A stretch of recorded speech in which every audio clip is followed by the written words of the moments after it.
وأشهد أن محمدا عبده ورسوله يا أيها الذين آمنوا اتقوا الله حق تقاته ولا تموتن إلا وأنتم مسلمون يا أيها الناس اتقوا ربكم الذي خلقكم من نفس واحدة وخلق منها زوجها وبث منهما رجالا كثيرا ونساء واتقوا الله الذي تساءلون به والأرحام إن الله كان عليكم رقيبا يا أيها الذين آمنوا اتقوا الله وقولوا قولا سديدا يصلح لكم أعمالكم ويغفر لكم ذنوبكم ومن يطع الله ورسوله فقد فاز فوزا عظيما أما بعد فإن أصدق الحديث كتاب الله وخير الهدي هدي محمد صلى الله عليه وسلم وشر الأمور محدثاتها وكل محدثة بدعة وكل بدعة ضلالة وكل ضلالة في النار. Ma'asyiral muslimin, ikhwani fillah, rahimani wa rahimakumullah. Alhamdulillah, segala puji bagi Allah Subhanahu wa taala yang mempertemukan kita kembali di majelis yang mulia ini untuk melanjutkan kembali pembahasan As-Sirah An-Nabawiyah yang kita ringkaskan dari kitab Al-Lu'lu'ul Maknun fi Sirati An-Nabiyil Ma'mun. Dan kita melanjutkan kembali pembahasan tentang Sulhul Hudaybiyah atau perjanjian Hudaybiyah yang terjadi pada tahun ke-6 Hijriah, di mana Nabi alaihi salatu wassalam bermimpi melaksanakan umrah. Maka beliau pun mengajak para sahabatnya untuk berangkat menuju kota Mekah melaksanakan umrah. Setelah 6 tahun mereka tidak pulang ke kampung halamannya. Maka berangkatlah para sahabat Nabi Shallallahu Alaihi Wasallam, baik dari kalangan muhajirin ataupun ansor. Mereka berangkat menuju kota Mekah. Sesampainya di daerah namanya Hudaybiyah, maka untanya Nabi mogok, tidak mau jalan. Ini semua dengan hikmah dari Allah Subhanahu wa taala untuk mencegah terjadinya pertumpahan darah. Karena orang-orang Quraisy di kota Mekah sudah mendengar bahwa Nabi Shallallahu Alaihi Wasallam dan para sahabatnya pergi untuk memasuki kota Mekah, namun dalam rangka umrah, dan mereka nggak mau kota Mekah didatangi oleh Nabi Shallallahu Alaihi Wasallam. Maka kemudian orang-orang Quraisy mengutus utusan-utusannya untuk menahan Nabi Shallallahu Alaihi Wasallam agar tidak masuk kota Mekah. Dari beberapa utusannya Quraisy, ternyata semuanya tidak mencapai titik kesepakatan. Nabi tetap dengan kemauannya, dengan tekadnya ingin umrah, ingin masuk kota Mekah untuk melaksanakan umrah, bukan untuk berperang. Maka kemudian sekarang berbalik. Setelah orang Quraisy mengutus utusan, maka sekarang Nabi yang mengutus utusan kepada orang-orang Quraisy.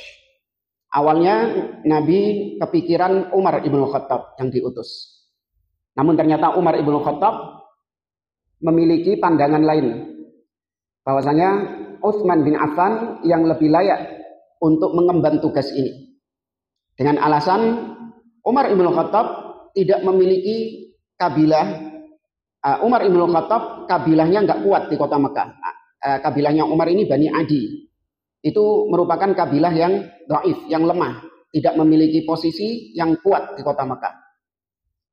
Demikian juga Abu Bakar As-Siddiq dari kabilah Bani Taim, ini juga kabilah yang posisinya lemah.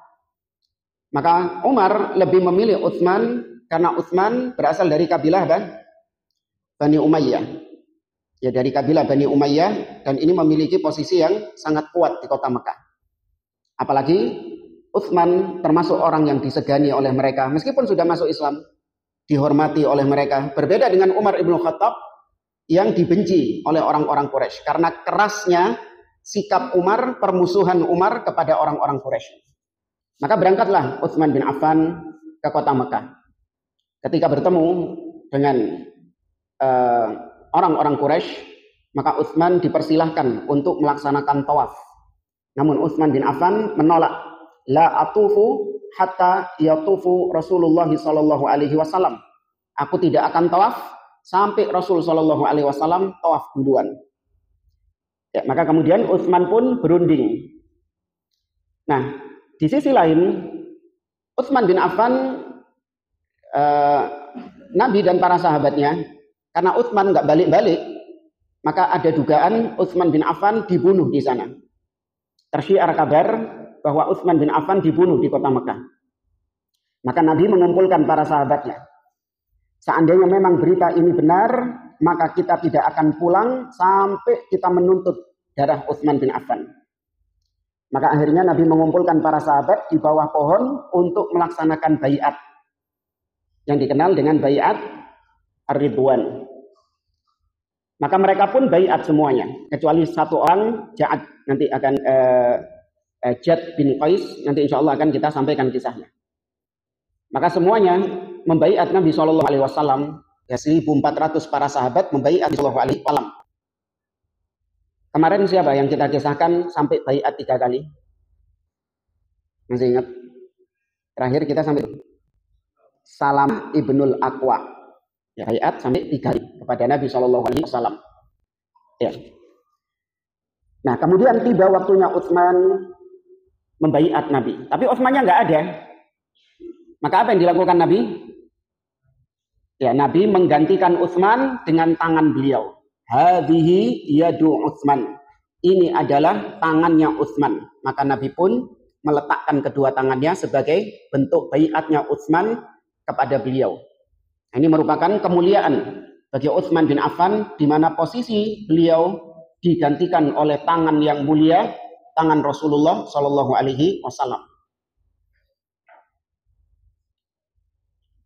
Lanjut sampai pada ya, ala makanatil bai'ah. Mereka ini baiat atas apa? Maksudnya apa yang dibaiati itu? Namanya baiat ini sumpah setia. Apa yang mereka baiat ini atas apa? Kata beliau, ukhtulifa fi alama kanatil bai'ah. Para ulama khilaf tentang baiat ini atas dasar apa? Faqila alal maut. Ada pendapat yang mengatakan baiat ini atas dasar kematian. Maksudnya mereka bersumpah setia untuk mati. Faqad akhraja syaikhan fi sahihaihima an Yazid bin Abi Ubaid qala. Imam Bukhari dan Muslim meriwayatkan dalam sahihnya dari Yazid bin Abi Ubaid, dia mengatakan, qultu li Salamah ibnil Aqwa. Kata Yazid, aku pernah berkata kepada Salamah ibnil Aqwa, yang kemarin kita sampaikan baiat sampai 3 kali. Ala ayyi syai'in bay'atum Rasulullah sallallahu alaihi wasallam yaumal Hudaybiyah. Kata Yazid, wahai Salamah, dulu kau ini pernah membaiat Nabi sallallahu alaihi wasallam ketika Hudaybiyah, peristiwa Hudaybiyah. Atas apa baiat itu? Qal, kata Salamah, alal maut. Kita membaiat Nabi, kita sumpah setia kepada Nabi untuk mati. Wakila, pendapat lain mengatakan kanat ala adamil firar. Pendapat lain mengatakan baiat ini atas dasar untuk tidak lari, tidak kabur, ya tidak ngacir.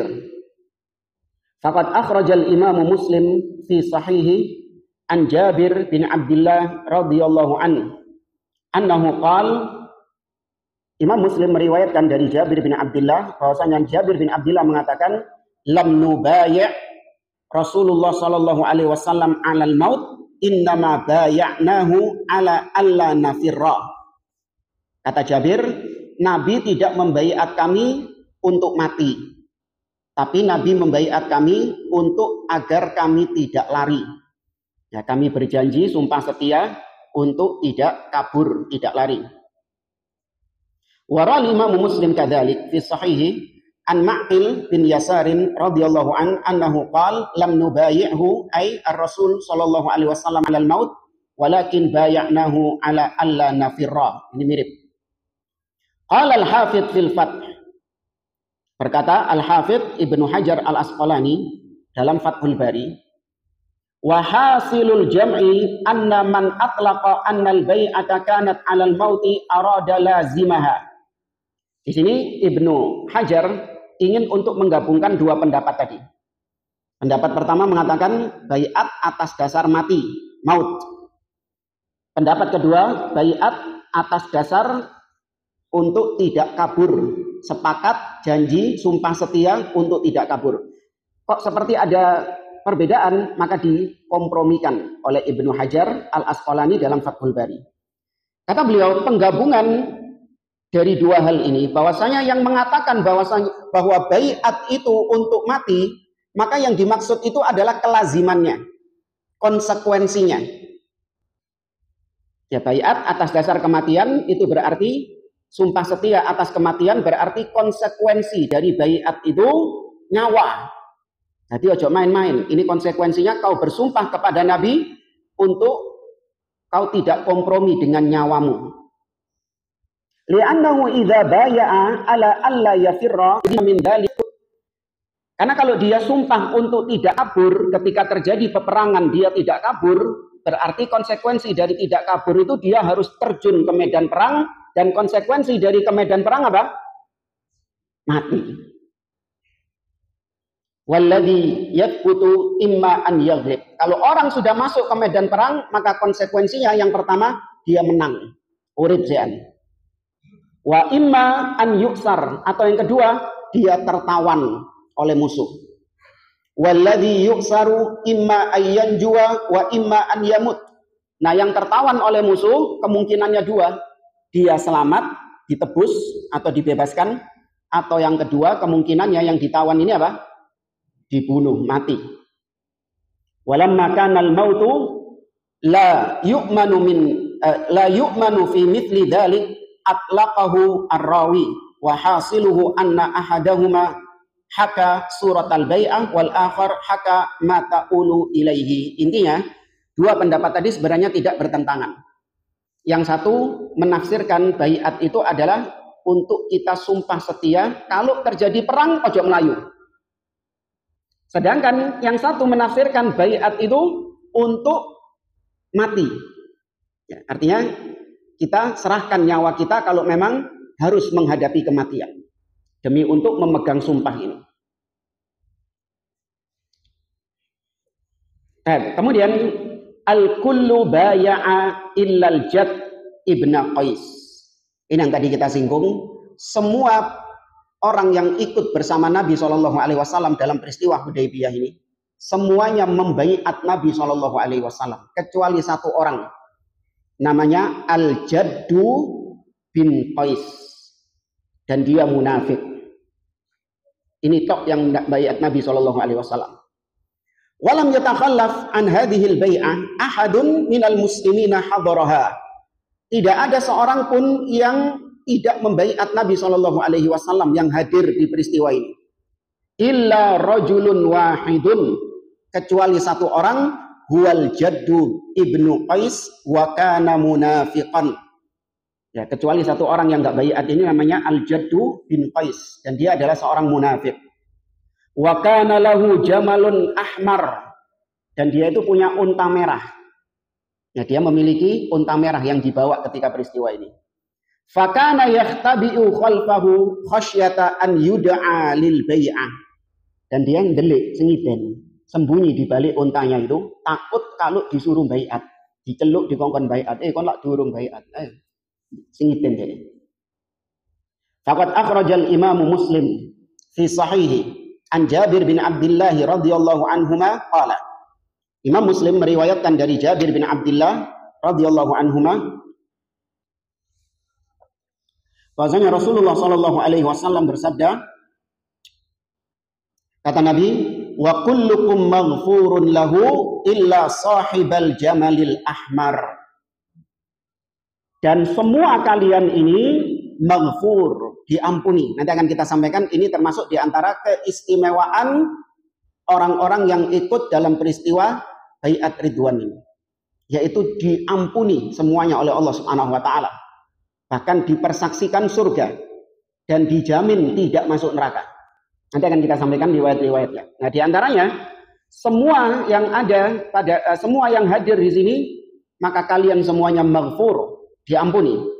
Illa sahibal jamalil ahmar, kecuali pemilik unta merah.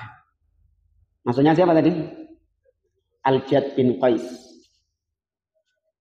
Fa'atainahu faqulna lahu. Maka ketika kami mendengar Nabi mengatakan demikian, kami pun mendatangi Al-Jad bin Qais ini. Karena unta merah deetok sing duwe.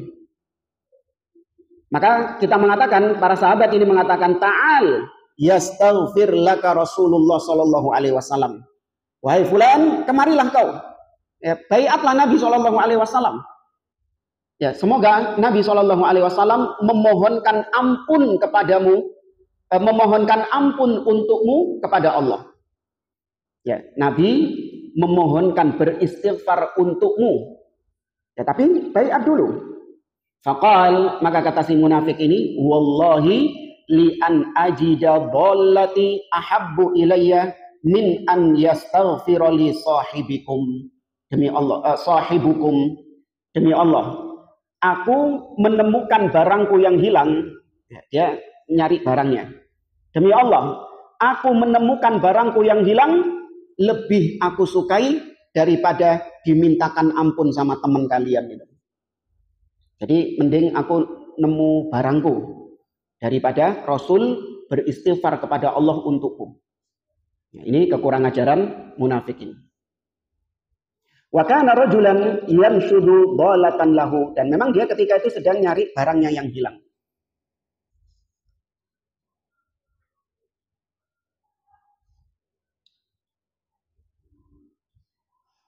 Dalam riwayat Imam At-Tirmidzi, wa rawa At-Tirmidzi fi jami'ihi bi sanadin hasanin an Jabirin radhiyallahu anhu annahu qala qala Rasulullah sallallahu alaihi wasallam. Dalam riwayat At-Tirmidzi dari Jabir bin Abdullah, Nabi sallallahu alaihi wasallam bersabda, la yadkhulannal jannata man baya'a tahta syajarah. Sungguh benar-benar akan masuk surga siapapun yang membaiat di bawah pohon ini. Illa sahibal jamalil ahmar, kecuali pemilik unta merah, enggak masuk keutamaan ini, yaitu Al-Jad bin Qais. Al-Jad bin Qais ini termasuk Al-Ansori. Jadi dia dari kalangan Ansor juga, tapi dia munafik.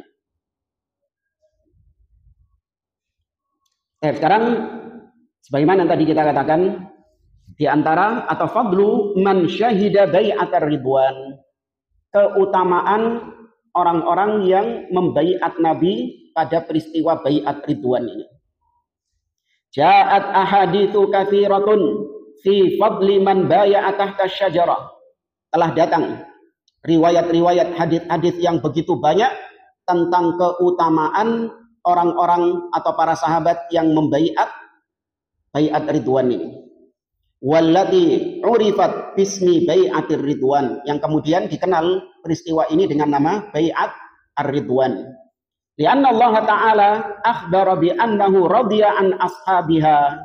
Kenapa disebut bai'at ridwan? Karena Allah mengabarkan di dalam surat Al-Fath bahwa Allah meridhoi mereka.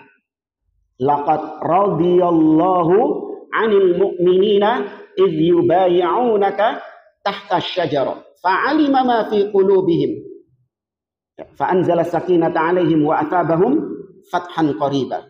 Sungguh Allah ridha kepada orang-orang beriman, maksudnya para sahabat yang membaiatmu wahai Muhammad di bawah pohon.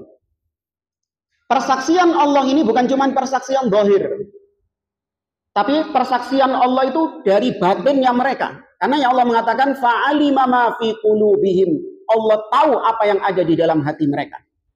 Maksudnya mereka membaiat Nabi atas dasar iman mereka.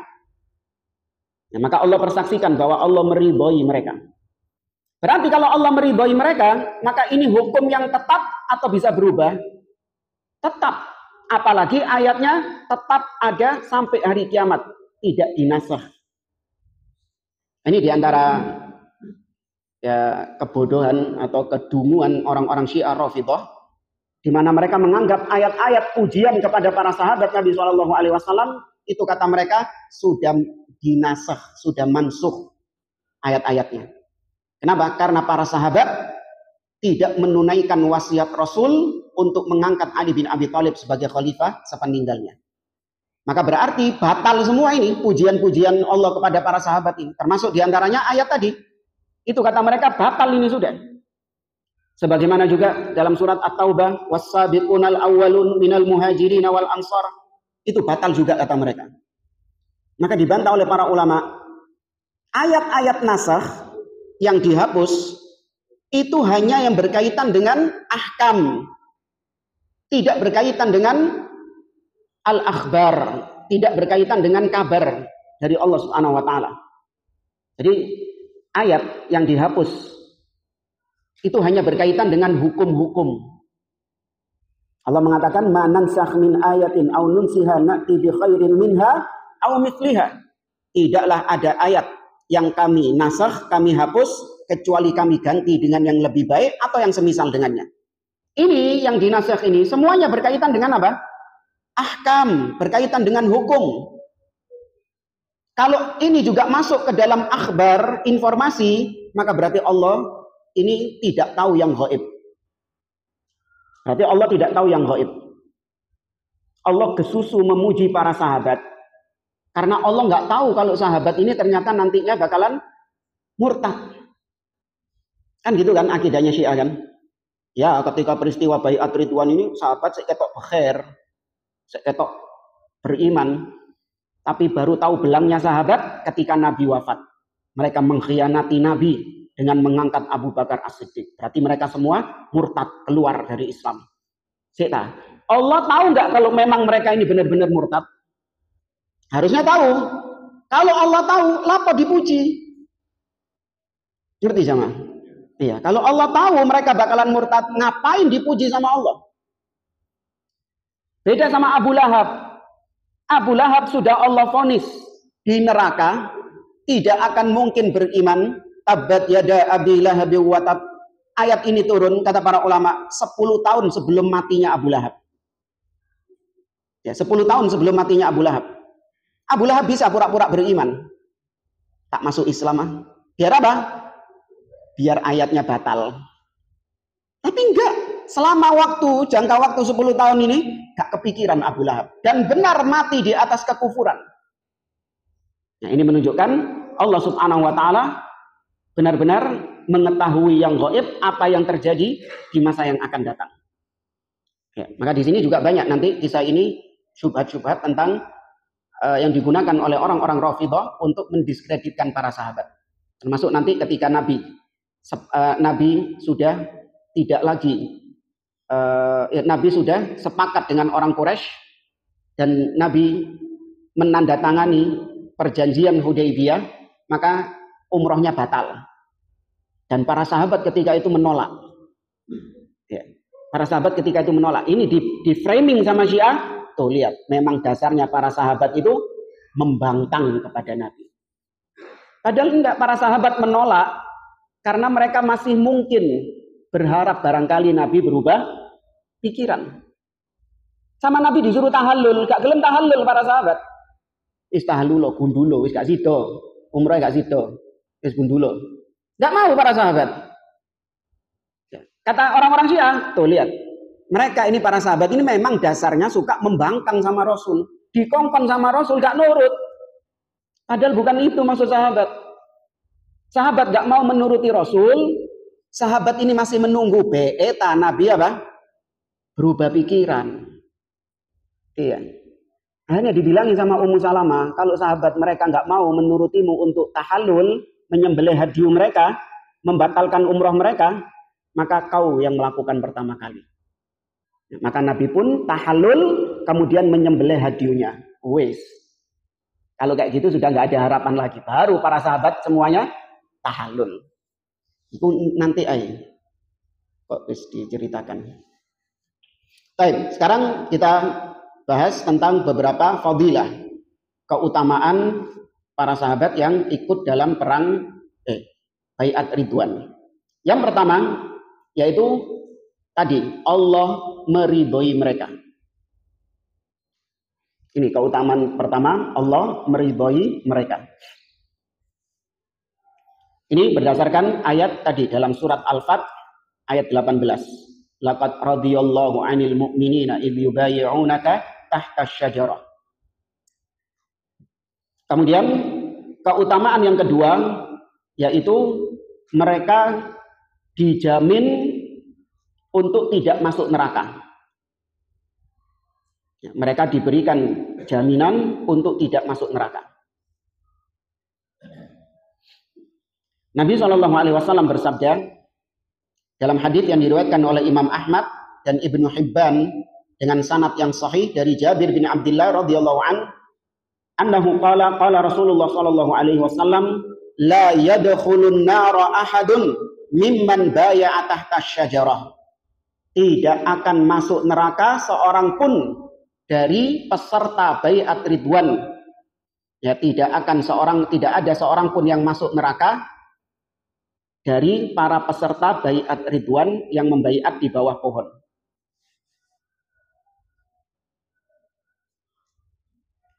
Di sini ada kisah. Ya, ini masih poin 2 tadi ya, tidak masuk neraka. Di sini ada kisah tentang seorang sahabat yang bernama Hatib bin Abi Balta'ah. Ada yang ingat siapa Hatib? Kisahnya ini apa? Itu nanti itu ya. Yaitu membocorkan rahasia Nabi. Cuman ini beda ini.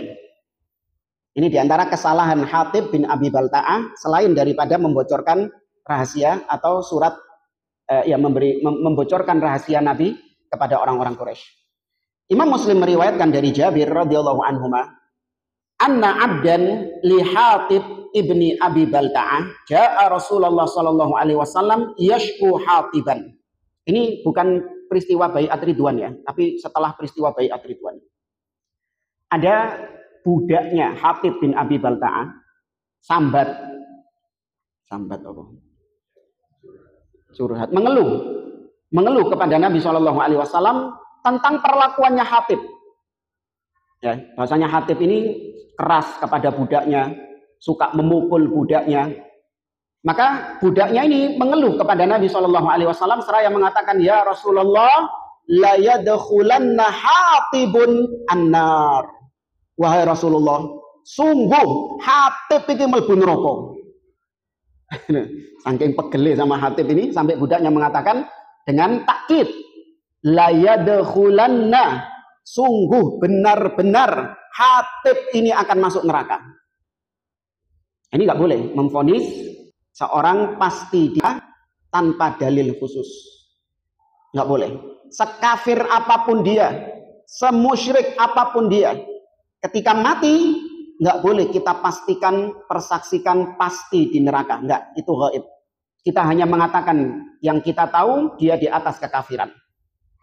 Ya, maka kita perlakukan jenazahnya seperti jenazah orang kafir. Nggak kita sholatkan, nggak kita doakan, nggak kita kuburkan di pekuburan Islam. Tapi soal dia dimasukkan neraka atau surga, maka ini perkara gaib.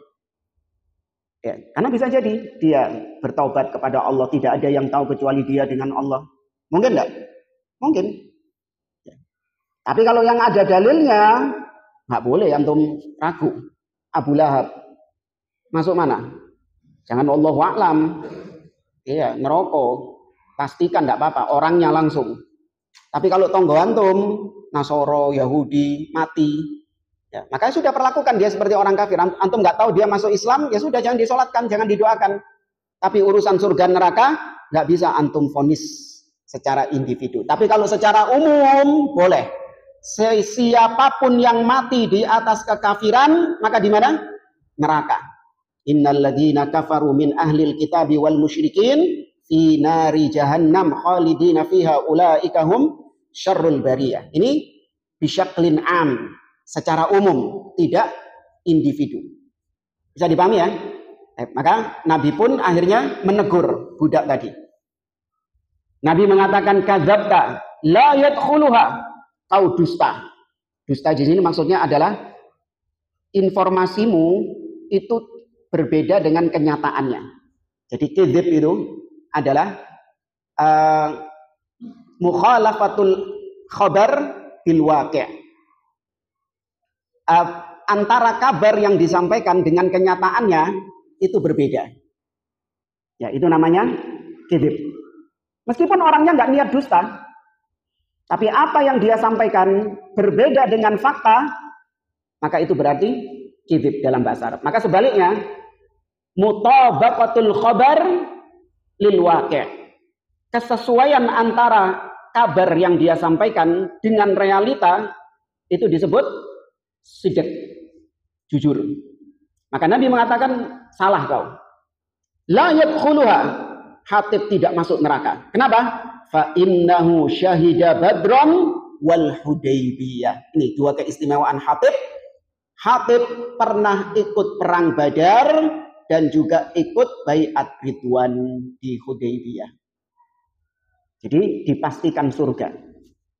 Hatib bin Abi Balta'ah. Nanti juga ada peristiwa ketika Fathu Mekah yang tadi disinggung, Hatib ngirim surat membocorkan rahasia Nabi untuk menyerang kota Mekah.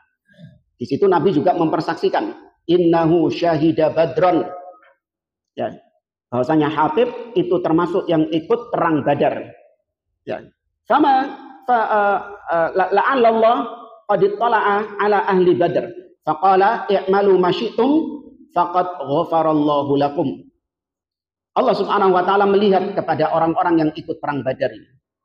Kemudian Allah mengatakan i'malu ma syi'tum, berbuatlah kalian sesuka kalian, maka kalian sudah diampuni semua dosanya. Dalam riwayat wajabat lakumul jannah, kalian wajib masuk surga. Nah, termasuk diantaranya adalah Hatib bin Abi Balta'ah. Maka ini kaidahnya juga sama seperti yang neraka tadi. Kita nggak boleh memvonis orang surga kecuali dengan dalil khusus. Ya, kecuali dengan dalil khusus.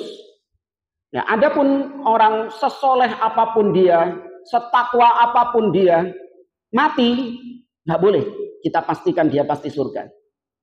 Perlakukan dia sebagai jenazah muslim, salatkan dia, kemudian doakan dia, kuburkan dia di pekuburan Islam. Tapi kalau ditanya dia di surga atau tidak, wallahu a'lam, aku berharap dia masuk surga. Ya, dipastikan nggak boleh, kecuali yang ada dalilnya.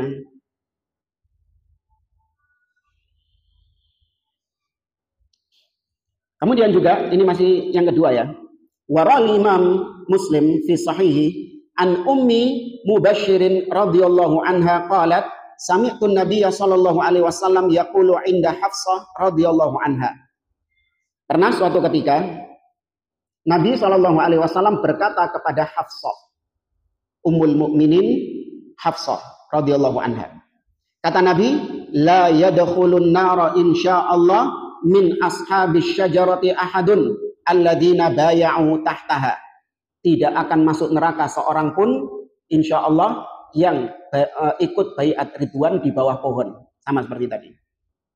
Faqalat Hafsah, bala ya Rasulullah. Namun Hafsah mengatakan justru ada di antara mereka yang masuk neraka ya Rasulullah. Ya, bukan membantah Nabi SAW, karena Hafsah ingin untuk mengkompromikan antara ada ayat di dalam Al-Quran dengan ucapan Nabi barusan.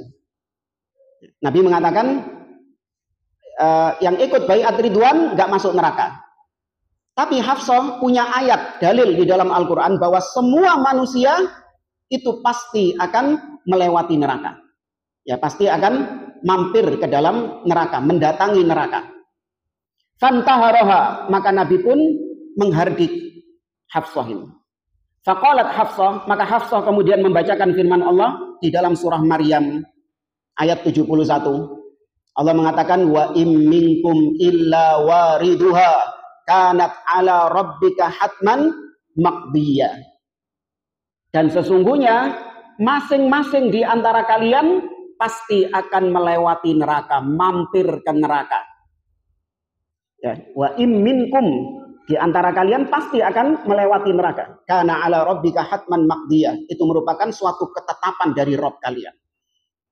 Jadi Hafsah punya dalil bahwasanya semua manusia ini akan mampir ke neraka. Maka kemudian faqala Nabi SAW, Nabi mengatakan kepada Hafsah, Allah berfirman di ayat lanjutannya tadi itu. Allah mengatakan di ayat lanjutannya, di ayat 72, tsumma nunajjil ladzina taqau. Kemudian kami selamatkan orang-orang yang bertakwa. Jadi diperkecualikan. Artinya, semua manusia itu adalah target neraka. Jadi hukum default secara asalnya, manusia ini terancam masuk neraka. Itu hukum asalnya. Baru kemudian diperkecualikan yang yang bertakwa ini yang diselamatkan dari neraka, tidak dimasukkan ke neraka tapi masuk ke dalam surga. Jadi keliru ya kalau orang-orang mengatakan bahwa hukum asal semua manusia ini surga. Enggak. Ya, hukum asal semua manusia ini terancam, bukan pasti masuk neraka, enggak, terancam dengan neraka kecuali yang bertakwa.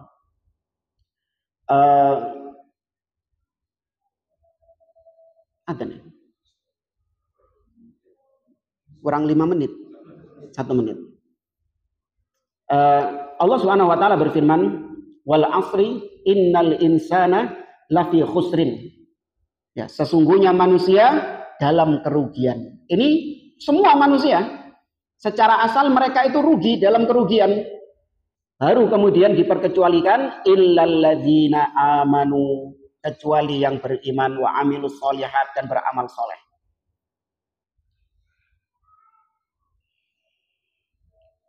Nah, kemudian keutamaan yang ketiga.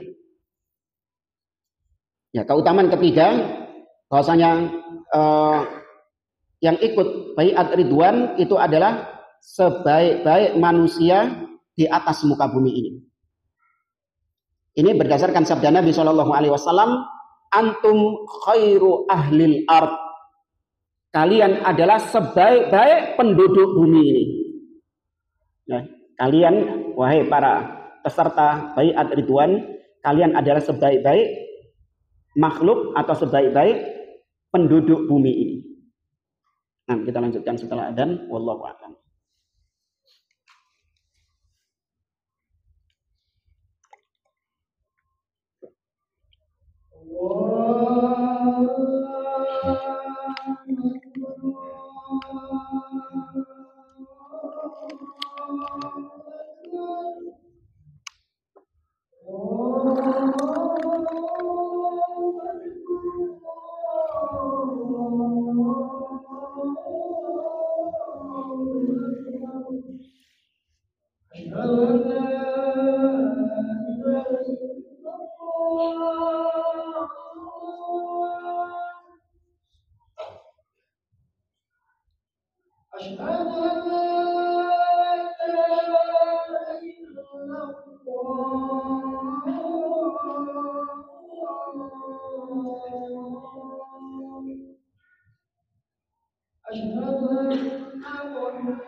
Kita lanjutkan. Wa akhrajal Imam Ahmad fi musnadihi wal Hakim bi sanadin hasanin an Abi Sa'id Al-Khudri radhiyallahu anhu qala. Dari Abu Sa'id Al-Khudri radhiyallahu an, beliau mengatakan, lamma kana yaumul Hudaybiyah qala an-nabiy sallallahu alaihi wasallam. Ketika peristiwa Hudaybiyah, Nabi Shallallahu Alaihi Wasallam pernah berkata, la tuqidu naron bilailin. Janganlah kalian menyalakan api di malam hari.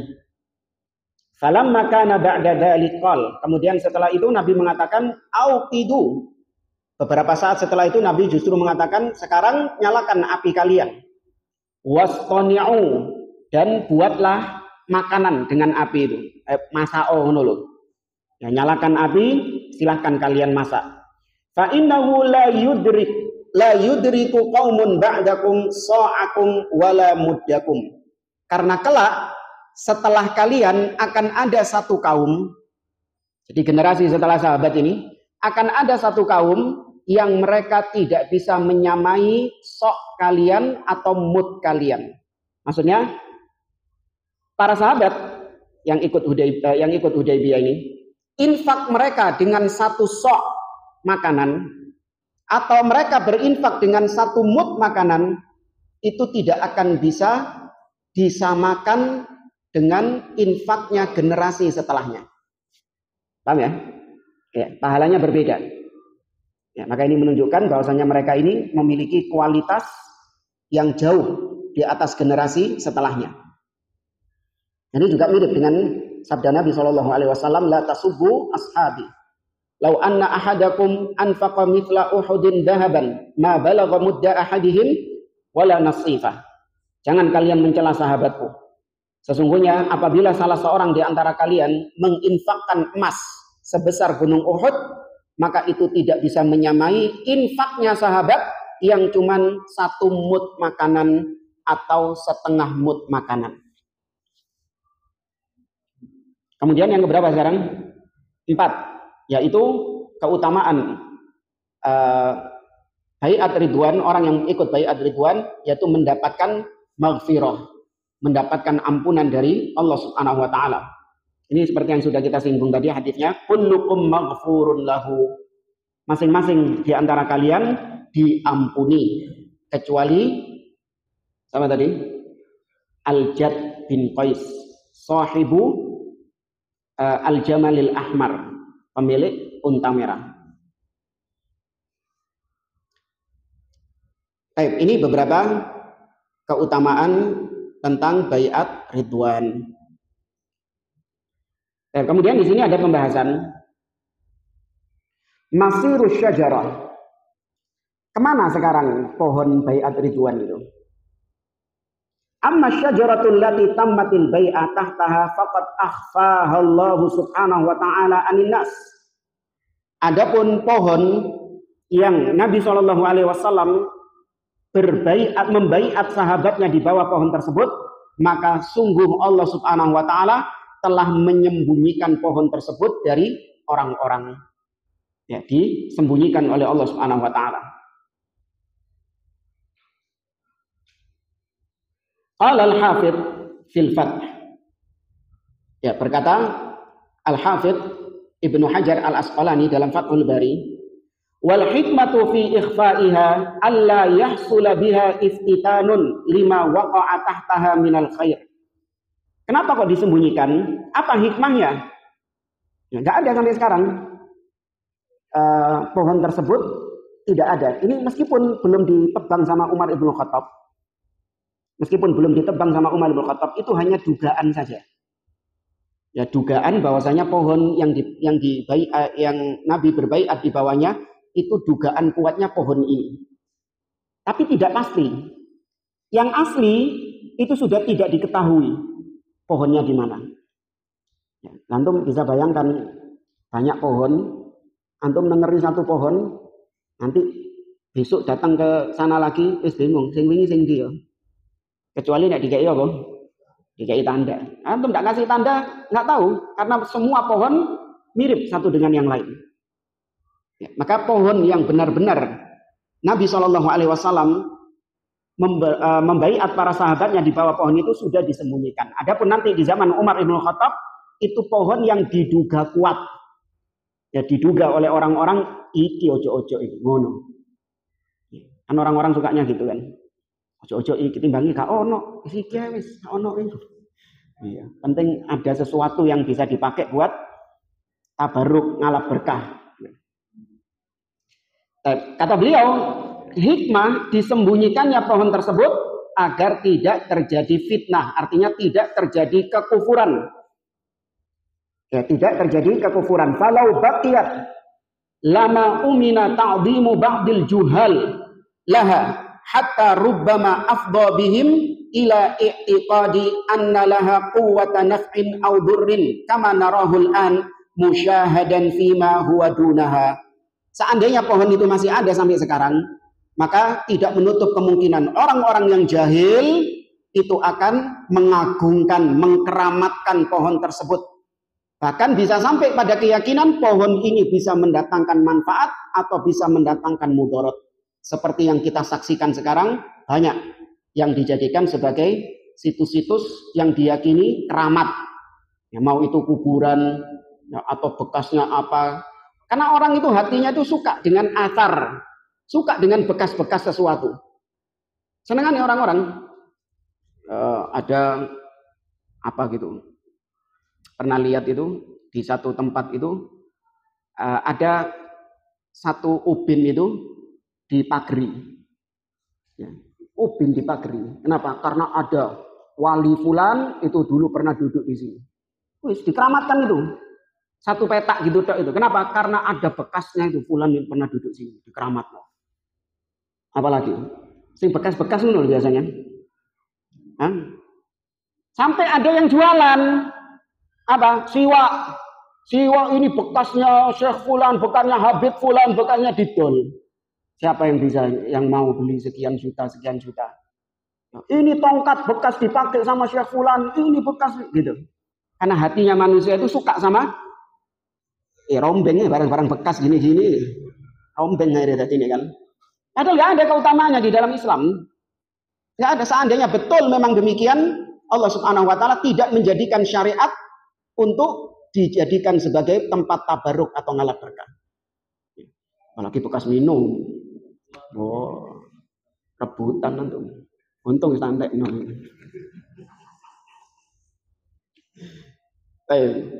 Maka itu hikmahnya. Banyak orang-orang yang akan mengkeramatkan situs tersebut. Adapun ada riwayat dari fa'akhraja syaikhan dari Jabir bin Abdullah radhiyallahu anhuma dalam riwayat Imam Bukhari dan Muslim. Jabir bin Abdullah pernah mengatakan, "Lau kuntu ubsirul yauma la araitukum makana syajarah."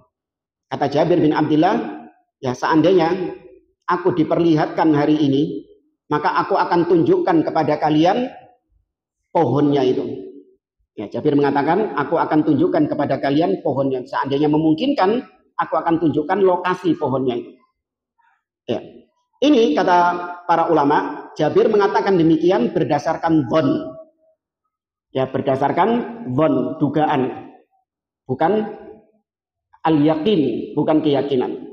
Tapi itu berlandaskan dengan dhon. Ala binaan ala makana yadhunnuhu min maudhi'is syajarah. Dia mengucapkan itu atas persangkaan dia tentang lokasi pohon itu.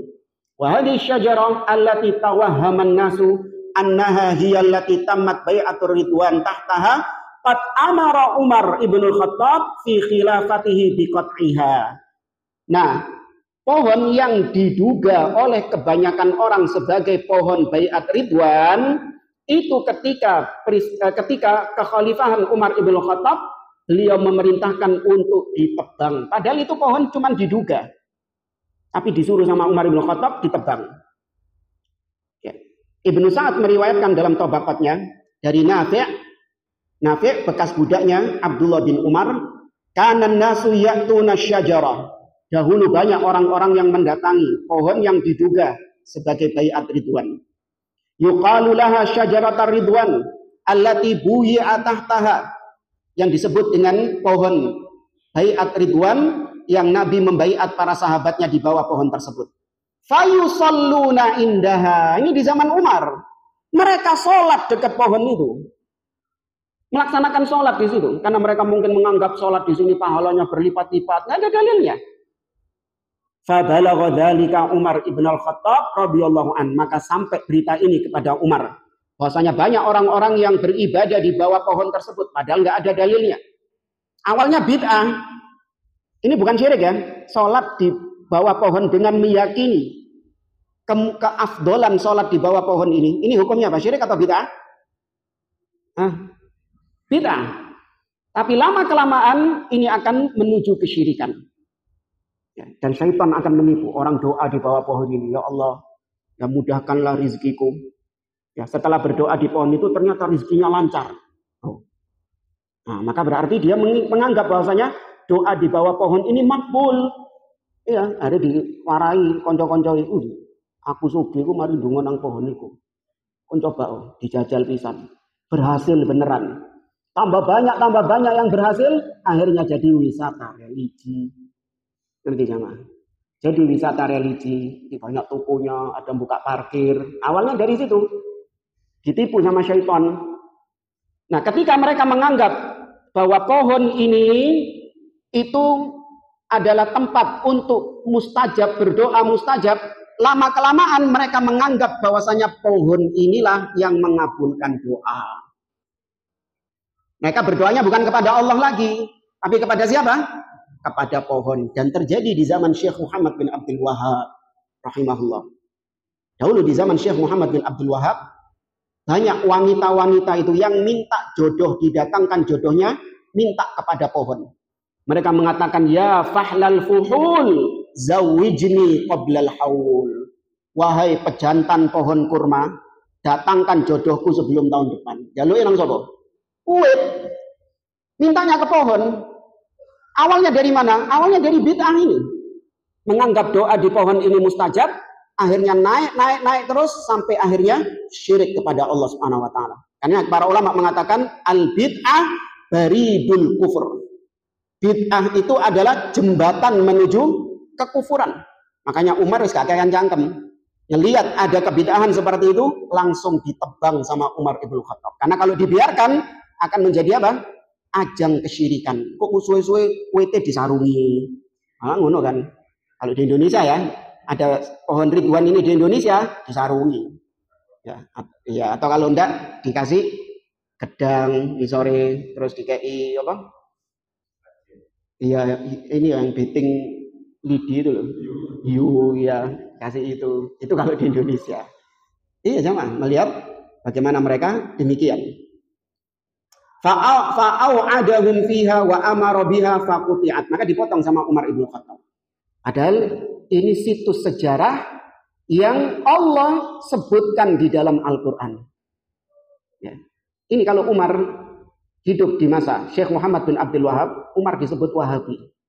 Suka ngerusak situs sejarah. Ya kan? Suka ngerusak situs sejarah.